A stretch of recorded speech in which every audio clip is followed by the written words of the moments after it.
Hi, this is Wendy Briggs, bringing you some more great information about how to transform your good practice to great. Of course, this is based on the book by Jim Collins, and it's a really great exercise for anyone who's wanting to improve their business, especially their dental practice, and transform their culture into one that fosters truly great service, great teamwork, great everything really when it comes to growing your practice. So initially, there's three questions that we need to ask ourselves when we're evaluating how we are doing. Are we good or are we great? The companies and organizations that are truly great are driven by three questions that they ask themselves about their core values. Their core values really determine whether or not they're truly exceptional. So the questions that we need to ask ourselves if we're working to develop a great practice is, do we want to build an enduring great practice, and are we willing to strive for level 5 leadership? Now, level 5 leadership is something that we've discussed in previous segments from the Good to Great teachings. But one of the things that we learn when we really focus on growing leadership, we've been able to attend some Bell Leadership training programs. And at this leadership course, one of the key takeaways for many of us was that people will support what they help create. So the importance of getting the team involved in creating core values, not just personal core values, but the company, the practice. What are the core values that are going to guide us day to day? So that's another great question. On what core values and enduring purpose will we build our culture for the next 10 years? How will we transform what we're doing into a truly exceptional organization? So those are the questions that we need to be able to answer. And there's questions like, what's in it for me? Why should I believe you? And why should I care? All of those questions that are very common for employees and team members to ask of the leadership really are answered by our core values. So we've talked about personal core values, and now it's time to focus on company core values. What do they look like? What should they be? And when we look at Google, there are some really great examples outside our own industry that we can look at when it comes to really being inspired and living by the company culture, the core values of the organization. So Google says if we focus on the user, all else will follow. It's best to do one thing really, really well. They've recognized that fast is better than slow. Democracy on the web works. You can make money without being evil or doing evil. There's always more information out there. The need for information crosses all borders. And for them, their philosophy is that great just isn't good enough. So isn't that interesting? Many organizations are striving for great, but with Google, they want to even go above and beyond that. So they're a really great organization to look at by one who's been motivated by and inspired by their core values from day one. And the success of their organization proves how effective this can be to focus on those core values. So when we look at some other companies, Zappos is another really great example for us to look at. Their philosophy is they are delivering happiness, not just shoes or fashion products. They want to deliver wow through service. They want to embrace and drive change.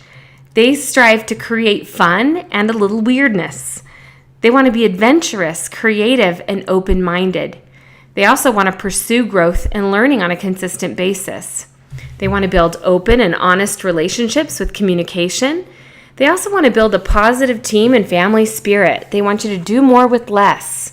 They encourage their people to be passionate and determined and to be humble. And this is illustrated throughout all of the leaders within the Zappos organization. I've been able to have the CEO of Zappos, Tony, and I can't even pronounce his last name, but Tony has come and spoken to our group, and it's really interesting to listen to him speak. He absolutely embodies these core values himself, as well as through their organization. He and his brother actually share a business suit. So I find that really inspiring that, they don't only request that their employees are humble, but they also are humble. And that's one thing that we can recognize is when organizations like Zappos really truly live their core values on a daily basis, it helps to drive success. So there's a really great video about Zappos as well, and the culture that they have created. So I'm going to go ahead and keep going. But if you have not ever seen that video from Zappos, take the opportunity to watch that with your team. Okay, some other examples of other organizations and the core values that they've come up with.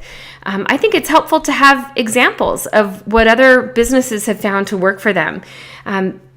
Often, companies will take their core values and create some kind of image with those values, because it can be a daily reminder, a visual reminder, if you will, for the team.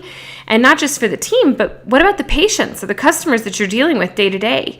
I think it's also important to be able to have them visualize what's important to you and what you're striving to accomplish. So here's some other examples.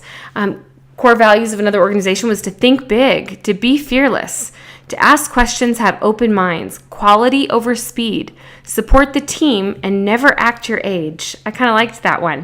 Having fun is important. So here are some other visual examples from other organizations.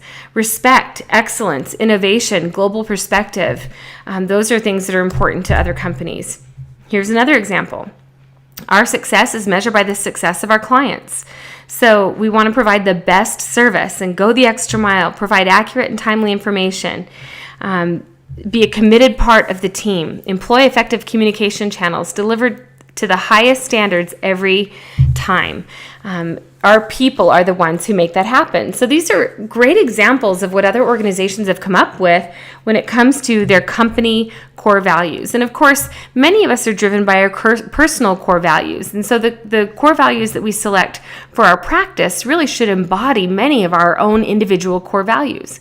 So a values exercise that really helps work is something like this, where you can write down some of these values on Post-it notes, and every team member can write down several, and then as a team, you are able to go through those and work through those and select what you all feel are the most important when it comes to the practice. Now, these are not the same as your personal core values. So just because the group collectively doesn't decide to take on a value that you hold to be very important and critical, don't take that personally. This is a values exercise where we're trying to determine what the collective core values should be for our practice. What is it that's going to differentiate us and help us go from good to great?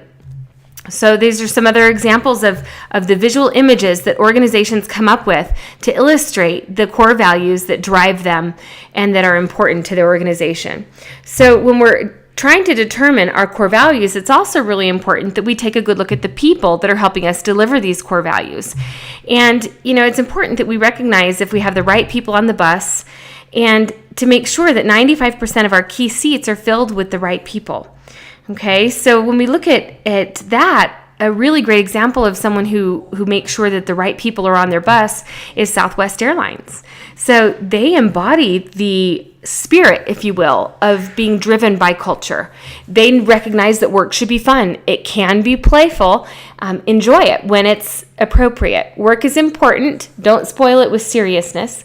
People are important. Each one can make a difference. So we need to recognize that as well on our team, and as we're establishing our culture, that our people are really our most valuable assets. And that's another compelling reason why we want to have the teams involved in determining what the core values for our organization really are.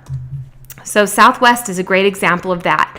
They want their team to have not just a career, but also a cause. So at Southwest Airlines, they give their team members the freedom to be creative and have fun on the job. That's an important thing for them. Now, it may not be exactly appropriate to embody the same spirit of culture and play that Southwest does in the dental practice. Obviously we're dealing with completely different scenarios. But that's why this conversation is important, because you each need to determine what the core values are for your practice. And no two practices are driven by exactly the same goals and values. And so that's why it's important to have this conversation. I love this quote, again, from Jim Collins with the Good to Great book. He says, "It's no harder to build something great than to build something good.